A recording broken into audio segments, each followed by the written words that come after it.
जय श्री कृष्ण। राधे राधे। ओम नमः शिवाय। गौरी पुत्र गणेश की जय। प्रेम से बोलिए सकट चौथ माता की जय। प्रिय मित्रों, माघ मास के कृष्ण पक्ष की चतुर्थी को सकट चौथ का व्रत किया जाता है। इस व्रत के करने से संतान की आयु लंबी होती है और सभी बाधाएं उसकी दूर हो जाती हैं। मान्यता है सकट चौथ का व्रत बिना कथा के अधूरा है और उसका पूर्ण फल प्राप्त नहीं होता। आज मैं आपको श्रवण कराने जा रही हूँ सकटचट माता की बहुत ही पौराणिक और दुर्लभ पवित्र कथाएं। आप इन कथाओं को पूरा अवश्य सुने और कथा शुरू करने से पहले कमेंट बॉक्स में जय सकटचौथ माता जरूर लिखिए। एक शहर में देवरानी और जेठानी रहती थी। जेठानी अमीर थी, देवरानी गरीब थी। देवरानी गणेश जी की भक्त थी। देवरानी का पति जंगल से लकड़ी काटकर बेचता और वह बीमार रहता था। देवरानी जेठानी के घर का सारा काम करती। बदले में जेठानी का बचा हुआ खाना, पुराने कपड़े आदि उसको दे देती थी। इसी से देवरानी का परिवार चल रहा था। माघ महीने में देवरानी ने तिल चौथ का व्रत किया। 5 आने का तिल और गुड़ लाकर तिलकुट बनाया। पूजा करके तिल चौथ की कहानी सुनी। तिलकुटा छीके में रख दिया और सोचा कि चांद उगने पर पहले तिलकुटा खाएगी, उसके बाद ही कुछ खाएगी। कथा सुनकर वह जेठानी के यहाँ चली गई। खाना बनाकर जेठानी के बच्चों से खाना खाने को कहा तो बच्चे बोले, माँ ने व्रत किया है, माँ भूखी है। जब माँ खाना खाएगी तभी हम खाएंगे। जेठ जी को खाना खाने के लिए कहा तो वह भी यही बोले कि मैं अकेला नहीं खाऊंगा। जब चांद निकलेगा तो हम सब खाएंगे। जेठानी ने उसे कहा कि आज तो किसी ने अभी तक खाना नहीं खाया, मैं तुम्हें कैसे दे दूं? तुम सुबह सवेरे आना और बचा हुआ खाना ले जाना। देवरानी के घर पर पति और बच्चे सब आस लगाए बैठे थे कि आज तो त्योहार है, इसलिए कुछ पकवान आदि खाने को मिलेगा। परंतु जब बच्चों को पता चला कि आज तो रोटी भी नहीं मिलेगी, तो बच्चे रोने लगे। उसके पति को बहुत गुस्सा आया। कहने लगा, सारा दिन काम करके 2 रोटी भी नहीं ला सकती, काम क्यों करती हो? पति ने गुस्से में आकर पत्नी को कपड़े धोने के धोवन से मारा। धोवना हाथ से छूट गया तो पाटे से मारा। वे बेचारी गणेश जी को याद करती हुई रोते-रोते पानी पीकर सो गई।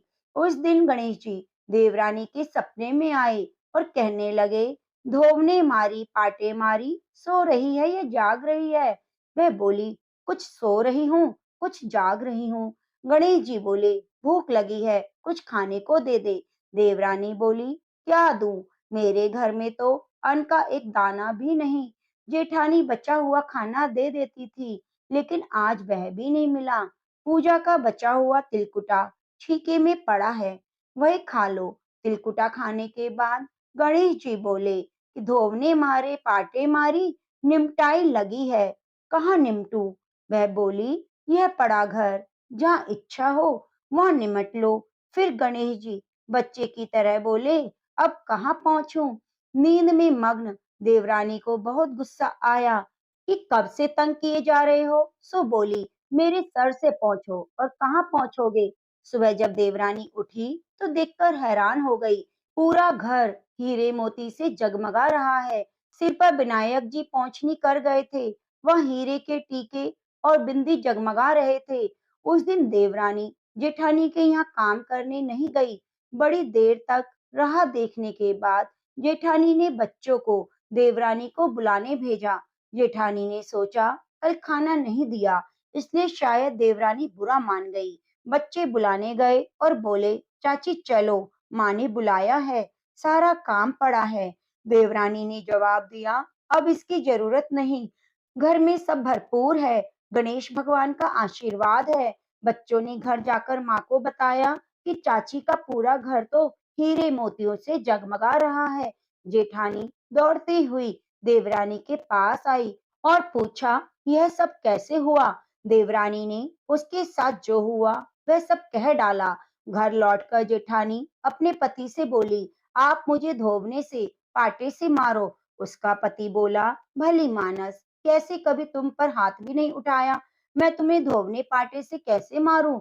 वह नहीं मानी और जिद करने लगी। मजबूरन पति को उसे मारना पड़ा। उसने ढेर सारा घी डालकर चूरमा बनाया और छींके पे रखकर सो गई। रात को चौथ विनायक जी सपने में आए और कहने लगे, भूख लगी है, क्या खाऊं? जेठानी ने कहा, हे गणेश महाराज, मेरी देवरानी के यहाँ तो आपने सूखा तिलकुटा खाया था।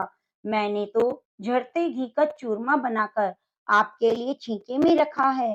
फल और मेवे भी रखे हैं, जो चाहे खा लो। बाल स्वरूप गणेश जी बोले, अब निपटू कहाँ? जेठानी बोली, उसके यहाँ तो टूटी फूटी झोपड़ी थी, मेरे यहाँ तो कंचन की महल है, जहाँ चाहो निपटो। फिर गणेश जी ने पूछा, अब पहुंचू कहाँ? जेठानी बोली, मेले ललाट पर बड़ी सी बिंदी लगाकर पहुंच लो। धन की भूखी जेठानी सुबह बहुत जल्दी उठ गई। सोचा, घर हीरे जवाहरात से भर चुका होगा। देखा तो पूरे घर में गंदगी फैली हुई थी, बहुत तेज बदबू आ रही थी। उसके सिर पर भी बहुत सी गंदगी लगी हुई थी। उसने कहा, हे गणेश महाराज, ये आपने क्या किया? मुझसे रूठे देवरानी पर टूटे। जेठानी ने घर की सफाई करने की बहुत कोशिश की, परंतु गंदगी और ज्यादा फैलती गई। जेठानी के पति को मालूम तो था, वह गुस्से भी हुए। बोला, तेरे पास इतना सब कुछ था, फिर भी तेरा मन नहीं भरा। परेशान होकर चौथ के गणेश जी से मदद की विनती करने लगी। गणेश जी ने कहा, देवरानी से जलन के कारण तूने जो किया, ये उसी का फल है। अब तू अपने धन में से आधा धन उसको देगी, तभी ये साफ होगा। उसने आधा धन बांट दिया, किंतु मोहरों की एक हांडी चूल्हे के नीचे गाड़ कर रख दी। उसने सोचा किसी को पता नहीं चलेगा, उसने धन को नहीं बांटा। उसने गणेश जी से कहा, हे गणेश जी, अब तो अपना बिखराव समेटो। वे बोले, पहले चूल्हे के नीचे गड़ी हुई मोहरों की हांडी सहित ताक में रखी हुई दो सुइयों के भी दो हिस्से कर। इस प्रकार गणेश जी ने बाल स्वरूप में आकर सुई जैसी छोटी चीज का भी बंटवारा कराया और अपनी माया समेटी। हे गणेश महाराज, जैसे आपने देवरानी पर कृपा करी, वैसे सब पर करना। कहानी कहने सुनने वाले पर, हुंकारा भरने वाले पर करना। जैसी जेठानी को सजा दी, वैसे किसी को भी मत देना। प्रेम से बोलो, सकट चौथ माता की जय हो, गौरी पुत्र गणेश की जय हो।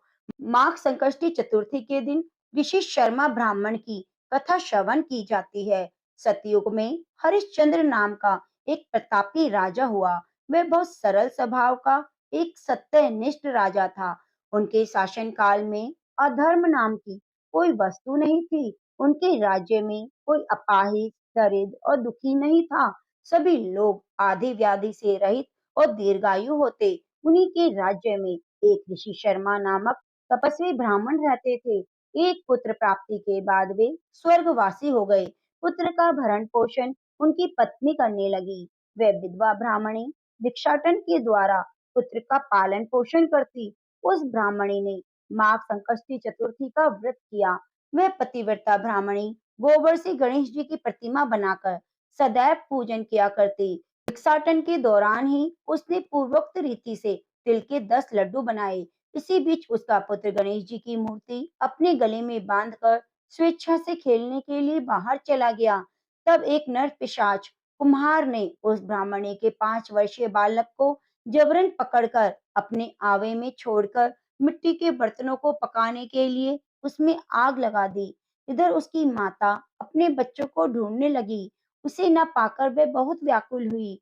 वह ब्राह्मणी विलाप करती हुई गणेश जी से प्रार्थना करने लगी, हे गणेश भगवान, आप इस दुखनी की रक्षा कीजिए। मैं पुत्र वियोग में व्यथित हूँ, आप मेरी रक्षा कीजिए। वह ब्राह्मणी इसी प्रकार आधी रात तक विलाप करती रही। प्रातः काल होने पर कुम्हार अपने पके हुए बर्तनों को देखने के लिए आया। जब उसने आंवा खोल के देखा तो उसमें जांग भर पानी जमा हुआ पाया। इससे भी अधिक आश्चर्य उसे तब हुआ जब उसमें बैठे एवं खोलते हुए बालक को देखा। ऐसी अद्भुत घटना देखकर वह भयवश कांपने लगा। इस बात की सूचना उसने राज दरबार में दी।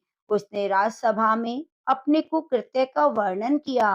कुमार ने कहा, हे महाराज हरिश्चंद्र, मैं अपने दुष्कर्मों के लिए वध योग्य हूँ। उसने आगे कहा, हे महाराज, कन्या के विवाह के लिए मैंने कई बार मिट्टी के बर्तन पकाने के लिए आंवा लगाया, परंतु मेरे बर्तन कभी नहीं पके, वे कच्चे रह गए। तब मैंने भयभीत होकर एक तांत्रिक से इसका कारण पूछा। उसने कहा, चुपचाप किसी लड़के की तुम बलि चढ़ा दो, तुम्हारा आंवा पक जाएगा। मैंने सोचा कि मैं किसके बालक की बलि चढ़ाऊं, जिसके बालक की बलि दूंगा वह तो जीवित मुझे नहीं छोड़ेगा। इसी भय से मैंने महाराज दृढ़ निश्चय किया कि इसे ही बिठाकर आग लगा दूंगा। मैंने अपनी पत्नी से परामर्श किया कि ऋषि शर्मा ब्राह्मण मृत हो गए हैं। उनकी विधवा पत्नी भीख मांगकर अपना गुजारा करती है। वह लड़के को लेकर क्या करेगी? यदि मैं उसके पुत्र की बलि दे दूंगा तो मेरे बर्तन पक जाएंगे। मैं इस जघन्य कर्म को करके रात में निश्चिंत होकर सो गया। प्रातः जब मैंने आंवा खोलकर देखा तो क्या देखता हूँ कि लड़के को मैंने उसमें जिस स्थिति में बैठा कर गया था वह उसी स्थिति में निर्भय भाव से बैठा हुआ था और उसमें जांघ भर पानी भरा हुआ था। इस भयावह दृश्य से मैं कांप उठा। इसकी सूचना देने आपके पास आया हूँ। कुम्हार की बात सुनकर राजा बहुत हैरान हुए। उस लड़के को देखने आए। बालक को प्रसन्नता पूर्वक खेलते हुए देखकर मंत्री ने राजा से कहा, यह क्या बात है? ये किसका लड़का है? इस बात का पता लगाओ। इस आवे में जांग भर जल कहाँ से आया? इसमें कमल के फूल कहाँ से आए? दरिद्र कुम्हार के आवे में हरी हरी दूब कहाँ से उग आई? बालक को ना तो आग की जलन हुई, न भूख प्यास। इस आवे में वे वैसा ही खेल रहा है मानो अपने घर पर खेल रहा हो। राजा को इस तरह की बात ही कह रहे थे कि वे ब्राह्मणी बिलखती हुई आ पहुंची। वे कुम्हार को कोसने लगी। जिस प्रकार गाय अपने बछड़े को रंभाती है, ठीक वही अवस्था उस बुढ़िया की थी। वह बुढ़िया बालक को गोद में लेकर प्यार करने लगी और कांपती हुई राजा के सामने बैठ गई। राजा हरिश्चंद्र ने पूछा, हे ब्राह्मणी, इस बालक के न जलने का क्या कारण है? क्या तू कोई जादू जानती है या कोई तूने धर्माचरण किया है जिसके कारण बच्चे को आंच भी नहीं आई? राजा की बात सुनकर ब्राह्मणी ने कहा, हे महाराज, मैं कोई जादू टोना नहीं जानती और ना ही मैंने कोई धर्माचरण, तपस्या, योगदान आदि की प्रक्रिया की है। हे राजन, मैं तो संकट नाशक गणेश चतुर्थी का व्रत करती हूँ। उसी व्रत से मेरा पुत्र जीता जागता बचा है। राजा ने संपूर्ण नगर निवासियों को गणेश जी का व्रत करने का आदेश दिया। घटना के बाद से सभी लोग माघ चतुर्थी का व्रत करने लगे। इस व्रत के प्रभाव से ब्राह्मणी ने अपने पुत्र को पुनः पाया। प्रेम से बोलिए, सकट चौथ माता की जय। हे सकट चौथ माता, आपकी जो ये कथा सुन रहा है, हुंकारा भर रहा है, आप उनकी संतान की लंबी आयु करना और दीर्घ आयु देना, सभी बाधाओं को दूर करना, उनकी सभी मनोकामनाओं को पूर्ण करना। प्रेम से बोलिए, गौरी पुत्र गणेश की जय। एक साहूकार और साहूकारनी थे। वे धर्म पुण्य को नहीं मानते, इसके कारण उनके कोई बच्चा नहीं था। एक दिन साहूकारनी पड़ोसी के घर गई। उस दिन सकट चौथ था। वह पड़ोसन सकट चौथ की पूजा करके कहानी सुना रही थी। साहूकारनी ने पड़ोसन से पूछा, तुम क्या कर रही हो? तब पड़ोसन बोली, आज चौथ का व्रत है, इसलिए कहानी सुना रही हूँ। तब साहूकारनी बोली, चौथ के व्रत करने से क्या होता है? तब पड़ोसन बोली, इसे करने से अन्न, धन, सुहाग, पुत्र सब मिलता है। तब साहूकारनी ने कहा, यदि मेरा गर्भ रह जाए तो मैं सवा से तिलकुट का भोग लगाऊंगी और चौथ का व्रत करूंगी। श्री गणेश भगवान की कृपा से साहूकारनी के गर्भ रह गया। वह बोली, मेरे लड़का हो जाए तो मैं 2.5 तिलकुट करूंगी। कुछ दिन बाद उसका लड़का हो गया। वह बोली, हे चौथ भगवान, जैसे मेरे बेटे का विवाह हो जाएगा तो मैं 5.25 सेर का तिलकुट करूंगी। कुछ वर्षों बाद उसके बेटे का विवाह तय हो गया। उसका बेटा विवाह करने चला गया, लेकिन उस साहूकारी ने तिलकुट नहीं किया। इस कारण से चौथ माता क्रोधित हो गई। उन्होंने फेरों से उसके बेटे को उठवाकर पीपल के पेड़ पर बिठा दिया। सभी वर को खोजने लगे, पर वो नहीं मिला। हताश होकर सारे लोग अपने अपने घर को लौट गए। इधर जिस लड़की से साहूकारनी के लड़के का विवाह होने वाला था, वह अपनी सहेलियों के साथ गणगौर पूजन के लिए जंगल में दूब लेने गई। तभी रास्ते में पीपल के पेड़ से आवाज आई, ओ मेरी अर्धव्याही। ये बात सुनकर जब लड़की घर आई, उसके बाद वह धीरे धीरे सूखकर कांटा होने लगी। एक दिन लड़की की माँ ने कहा, मैं तुम्हें अच्छे से खिलाती हूँ, अच्छा पहनाती हूँ, फिर तुम क्यों सूखती जा रही हो? क्या बात है? तब लड़की अपनी माँ से बोली कि जब भी दूब लेने जंगल जाती हूँ, तो पीपल के पेड़ से एक आदमी बोलता है, ओ मेरी अर्धव्याही, उसने मेहंदी लगा रखी है, सेहरा भी बांध रखा है।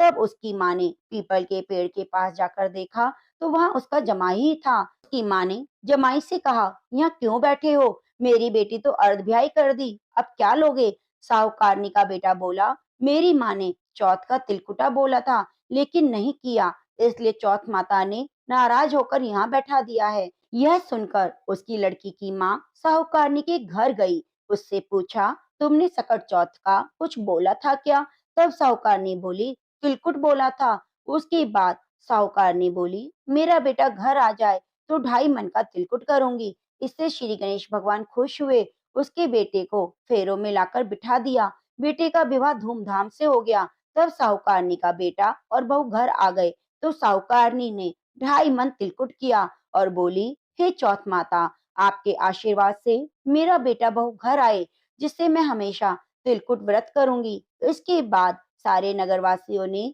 तिलकुट के साथ सकट व्रत करना प्रारंभ कर दिया। हे सकट चौथ माता, जिस तरह से साहूकारनी के बेटे बहू को मिलवाया, वैसे ही हम सबको मिलवाना। इस कथा को कहने सुनने वालों का भला करना।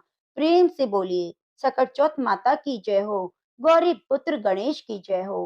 प्रिय मित्रों, उम्मीद करूंगी आपको सकट चौथ माता की व्रत कथा बहुत ही अच्छी लगी होगी। सकट चौथ माता की कृपा सदा सदैव आपके ऊपर बनी रहे। आप हमारे चैनल को सब्सक्राइब जरूर कीजिए और बेल आइकन को दबाना ना भूलें।